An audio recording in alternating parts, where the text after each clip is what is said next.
নমস্কার বন্ধুরা, সিকিম ভ্রমণের আরও একটি পর্ব নিয়ে তোমাদের কাছে চলে এসেছি। আজ 26 এপ্রিল 2024। আমরা 25 এপ্রিল রাত 1টা নাগাদ সরাইঘাট এক্সপ্রেসে করে হাওড়া থেকে এনজিপিতে এসে পৌঁছেছিলাম। তারপর সারা রাত এনজিপি স্টেশনে ওয়েটিং রুমে ছিলাম। সকাল 5টা 23 মিনিটে আমরা এনজিপি স্টেশন থেকে বেরোবার পথ ধরলাম। স্টেশনের ফুটব্রিজটি অনেক দীর্ঘ। আজকে তোমাদের কাছে খুব সস্তায় শিলিগুড়ি থেকে গ্যাংটক যাবার অভিজ্ঞতা শেয়ার করব। আমরা টোটো করে শিলিগুড়ি স্টেশনে চলে এলাম। জনপ্রতি পড়ল 30 টাকা করে। এই শিলিগুড়ি স্টেশনের পাশেই রয়েছে তেনজিং নোরগে বাস টার্মিনাস। প্রায় 6টা 45 নাগাদ বাস ছেড়ে দিল। আমরা অনলাইনে বাসের টিকিট কেটে নিয়েছিলাম। জনপ্রতি পড়েছিল 220 টাকা করে। বাসটি শিলিগুড়ি শহরের মধ্যে দিয়ে ছুটে চলল। ক্লক টাওয়ারের মোড়ে এসে একটু দাঁড়িয়ে আবার এগিয়ে চলল।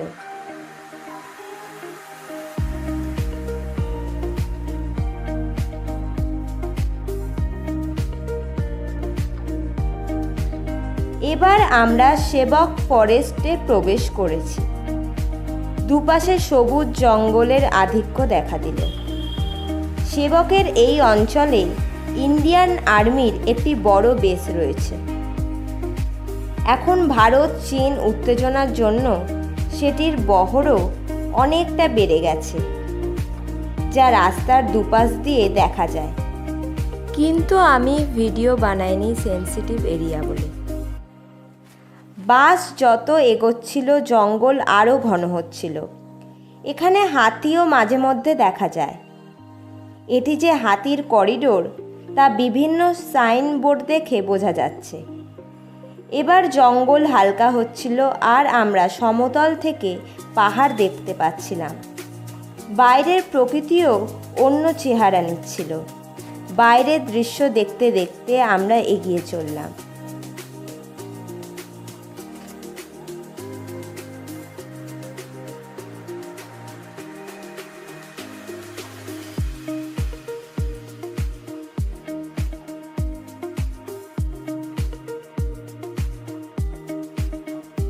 খরস্রোতা নদীর ওপর ব্রিজ পার হয়ে সেবক রংপো রেলপথে করে এগিয়ে চললাম। ডান দিকে তিস্তা বহমান।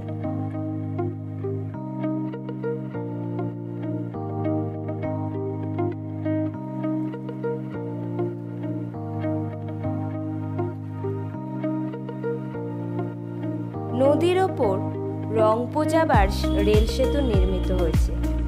এটি সম্পূর্ণ হয়ে গেলে আমাদের মতো পর্যটকদের অনেক সুবিধা হবে। তখন ট্রেনে করেই সিকিমে যেতে পারবো আমরা। সিকিম তখন রেল নেটওয়ার্কের মাধ্যমে সমগ্র দেশের সাথে সংযুক্ত হয়ে যায়। সর্বমোট 17টি টানেল নির্মিত হবে এই সেবক রংপো রেলপথে। পরে এটি নাথুলা পর্যন্ত বিস্তৃত হবে। আমাদের ডান দিক দিয়ে তিস্তা বয়ে চলছে। পাহাড়ি পথে এঁকে বেঁকে আমরা চলতে লাগলাম। সত্যি এই পথটির সৌন্দর্য অসাধারণ। যত বাড়ি আসি না কেন একবারের জন্য পুরনো লাগে না। এবার আমরা যত এগোতে থাকলাম পাহাড়ের উচ্চতা আরও বাড়তে থাকলো। বাসটি ভালোই যাচ্ছিল। দাম অনুযায়ী বাসটি খারাপ ছিল না। এটি অপসরা কোম্পানির ছিল। বেসরকারি এই কোম্পানি একমাত্র অনলাইনে বুকিং করে। আরও একটি ভালো অপশান আছে, যেটি হলো সিকিম গভর্নমেন্টের বাস সার্ভিস। তাতে 300 টাকা দিয়ে এসি বাসের টিকিট কাটতে পারবেন। আমরা সুযোগ পেলে পরবর্তীতে এটা ট্রাই করব। অনলাইনে বুকিং করে নিতে হবে। সত্যি তিস্তার পার ঘেঁষে এই জার্নি আমার কাছে একটা চিরস্মরণীয় মুহূর্ত হিসেবে রাখা থাকবে।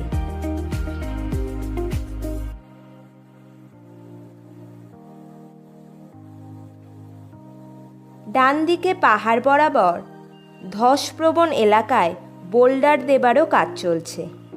রাস্তায় কিছু কিছু জায়গায় এক্সটেনশনের কাজ হচ্ছে, আবার রাস্তার ধারে ব্যারিকেড দেবারও কাজ চলছে। সিকিমের সাথে সংযোগ রক্ষাকারী গুরুত্বপূর্ণ রাস্তা এটি। সিকিমের জন্য লাইফলাইন রোডও বটে। প্রচুর ট্যুরিস্ট শেয়ার বা পুরো গাড়ি ভাড়া করে এই রাস্তা দিয়ে যাচ্ছে।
এবার রাস্তার বাম দিকে দেখলাম শিবকেশরী কালী মন্দির।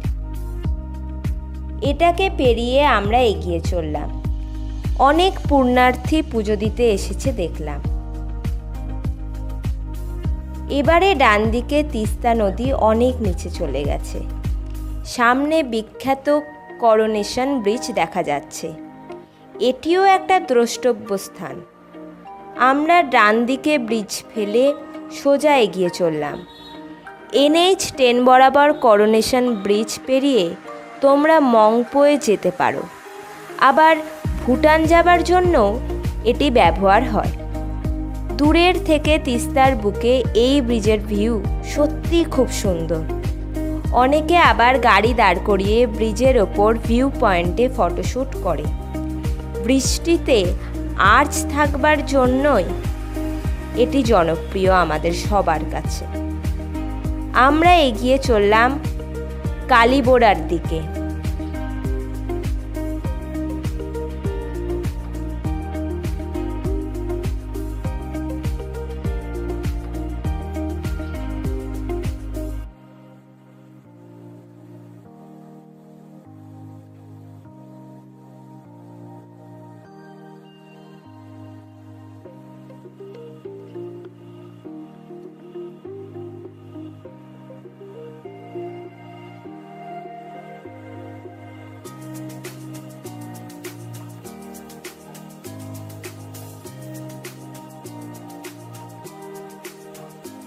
রাস্তার বাঁকে দেখলাম চওড়া করা হচ্ছে যাতে অ্যাক্সিডেন্ট না হয়।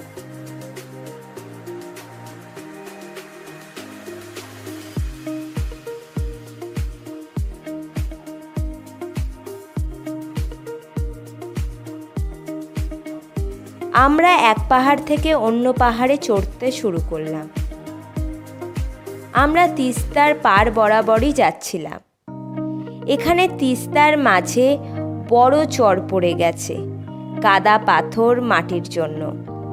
ওপর থেকে তিস্তার ভিউটি খুব ভালোই লাগছিল। আর এই বাস জার্নিতে বোরও হচ্ছিলাম না। বাস আমাদের নিয়ে ভালোই গতিতে এগিয়ে চলেছে। এখানে রাস্তা তিস্তা নদীর পাশ বরাবর চলছে। আমরা অনেকটি নিচে নেমে এসেছি।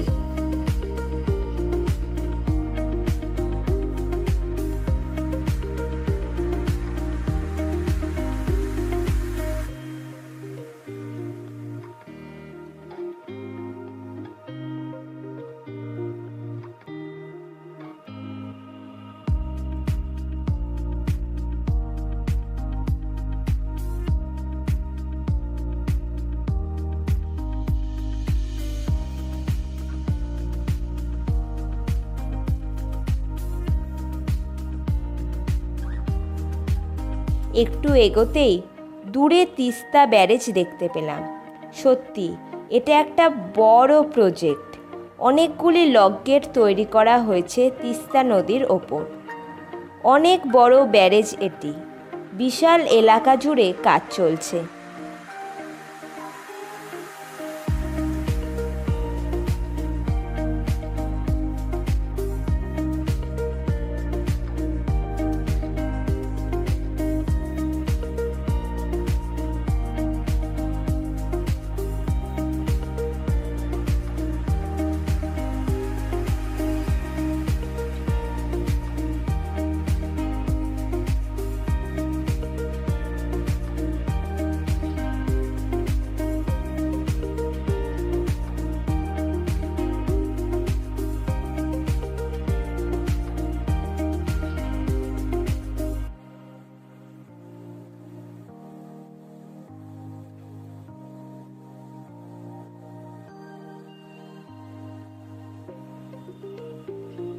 এবারে আমরা একটি ইস্পাতের সেতু পেরোলাম এবং সামনেই জলে পরিপূর্ণ তিস্তা দেখতে পেলাম।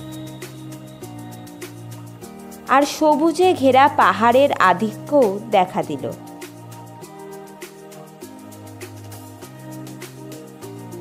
এটিও দুর্ঘটনা প্রবণ এরিয়া। প্রায় তিস্তার বুকে গাড়ি পড়ে যায় এখান থেকে। এখনো পর্যন্ত বাস জার্নিতে অসুবিধা কিছু হয়নি।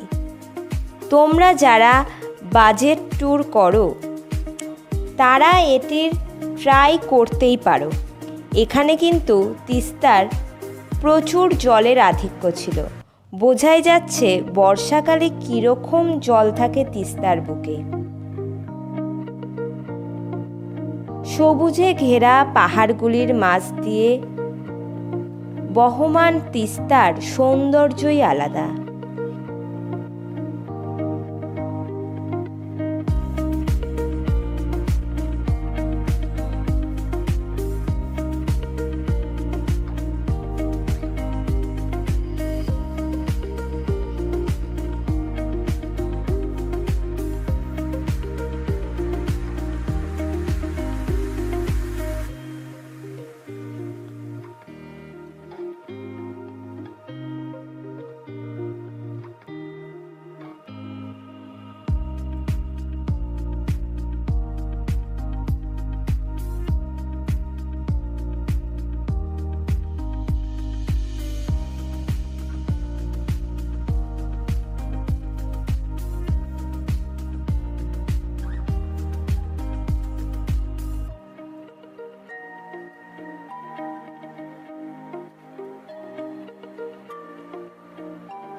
এবারে আমরা একদম তিস্তার পাশ দিয়ে যেতে লাগলাম।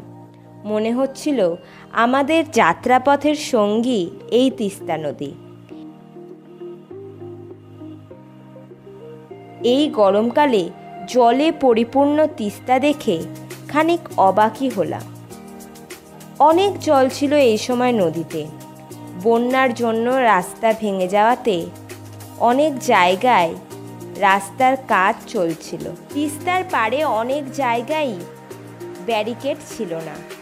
আশা করা যায় এই বছর রাস্তা অনেকটাই ঠিকঠাক করে দেবে। BRO মানে বর্ডার রোড অর্গানাইজেশন। এই BROই সীমান্ত অঞ্চলের সব রাস্তা রক্ষণাবেক্ষণ করে থাকে। এটি রিয়াং ফরেস্ট এরিয়া। আমরা গেইল খোলার দিকে এগিয়ে চললাম।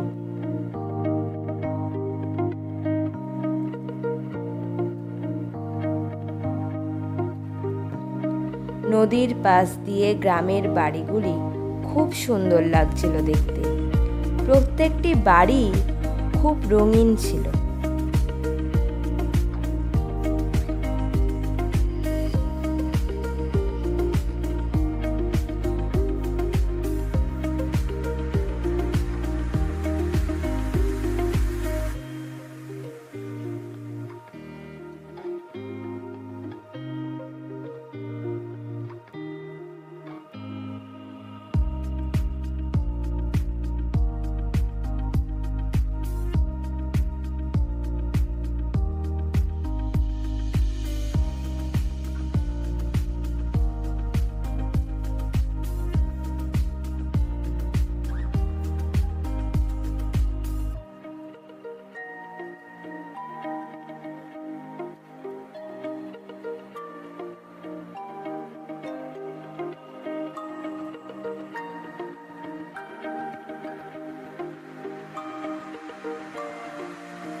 খানিকক্ষণ পর আমরা তিস্তা ব্রিজ পেরিয়ে কালিম্পংয়ে প্রবেশ করলাম।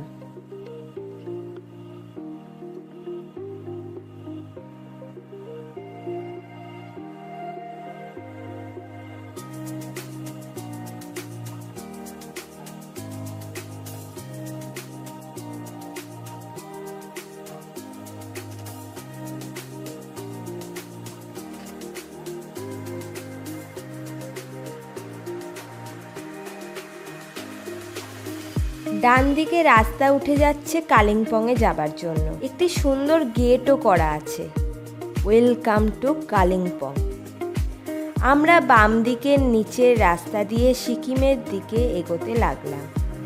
এখন প্রায় সকাল 8:50 বাজে। চোখ লেগে আসছিল, তাই একটু ঘুমিয়ে নিলাম। ঘুম ভাঙল প্রায় 11টা নাগাদ। তখন আমরা সিকিমের টাডংয়ের কাছে চলেই এসেছি।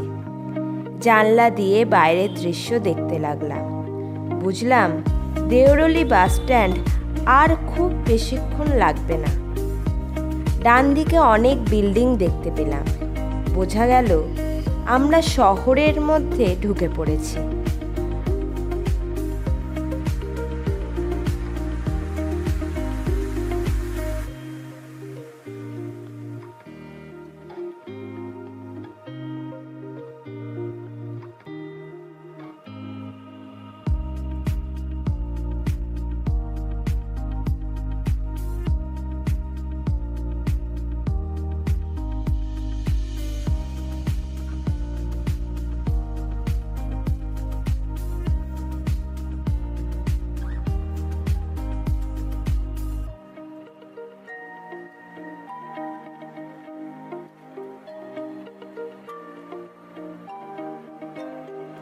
আমরা টাডংয়ে একটা বড় মন্দিরকে ডান পাশে ফেলে এগিয়ে চললাম।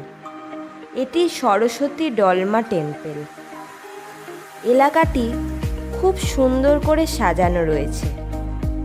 আমরা প্রায় গ্যাংটক শহরের উপকণ্ঠে এসে হাজির হয়েছি বুঝলাম। রাস্তার সর্বত্র বড় বড় বিল্ডিং দেখতে পাচ্ছিলাম। সুন্দর করে ফুটপাত করা ছিল। দোকানপাটও অনেক রয়েছে।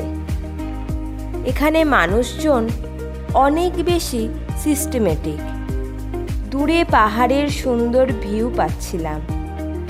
বাসও দুরন্ত গতিতে ছুটে চলছিল দেওরলি বাসস্ট্যান্ডের দিকে।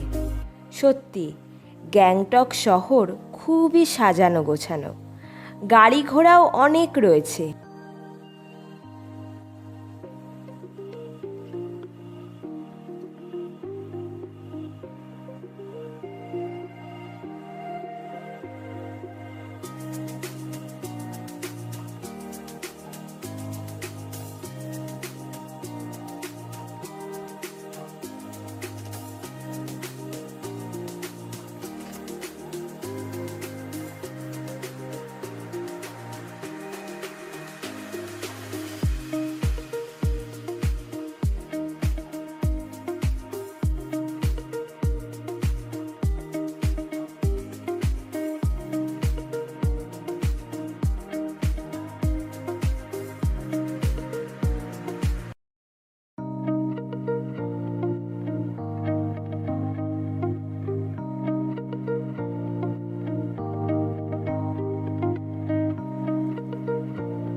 প্রায় 11:21 নাগাদ আমাদের বাস দেওরলি বাসস্ট্যান্ডে নামিয়ে দিল। বাসের সব যাত্রী নেমে গেল, আবার অনেক যাত্রী অপেক্ষামান ছিল। তারা এই বাসে চেপে শিলিগুড়ি ফিরবে। আমরা নেমে পড়তেই তারা উঠে পড়ল।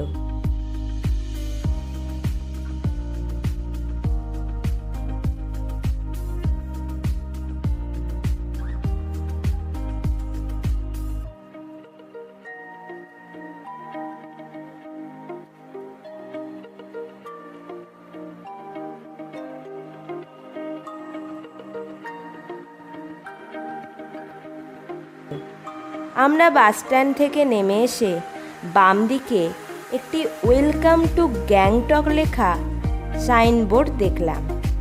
ডান দিকে মেন রাস্তায় ট্যাক্সি খোঁজার জন্য গেলাম।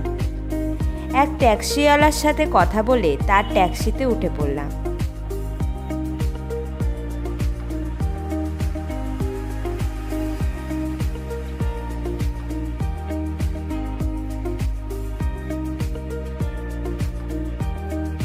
আমাদের লালবাজারের কাছে হোটেল নেওয়া ছিল। আমাদের 250 টাকা দিতে হবে ট্যাক্সি ভাড়া বাবদ। গ্যাংটক শহরের মধ্যে দিয়ে ট্যাক্সি ছুটতে লাগলো।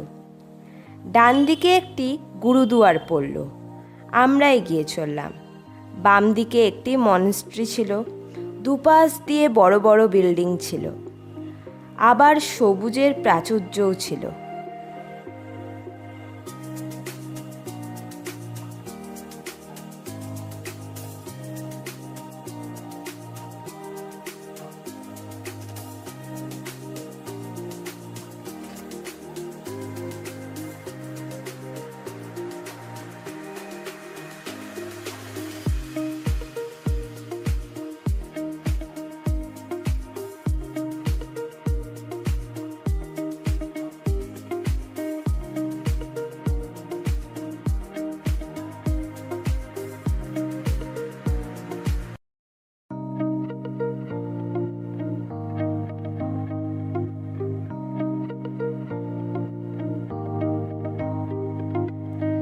সাইনবোর্ডে দেখলাম নাথুলা দেখা যাচ্ছে 55 কিলোমিটার। শহরের প্রাণকেন্দ্র দিয়ে ট্যাক্সি করে যেতে ভালোই লাগছিল। মানুষের সুবিধার জন্য ফুটব্রিজও করা রয়েছে। রাস্তায় অনেক দোকানপাটও ছিল। পাহাড়ের কোলে এই শহরে সারা বছরই কম বেশি টুরিস্ট থাকে। রাস্তার বাম পাশ বরাবর প্রচুর গাছ ছিল, আর ডান দিকে সবুজ পাহাড়। সত্যি খুব সুন্দর দৃশ্য।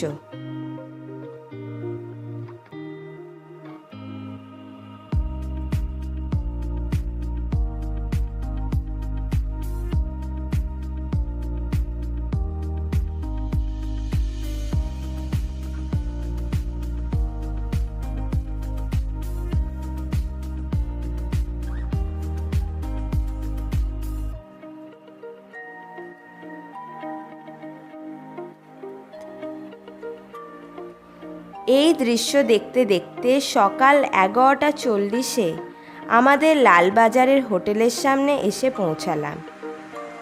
আজকের মতো এইটুকুনি। টাটা।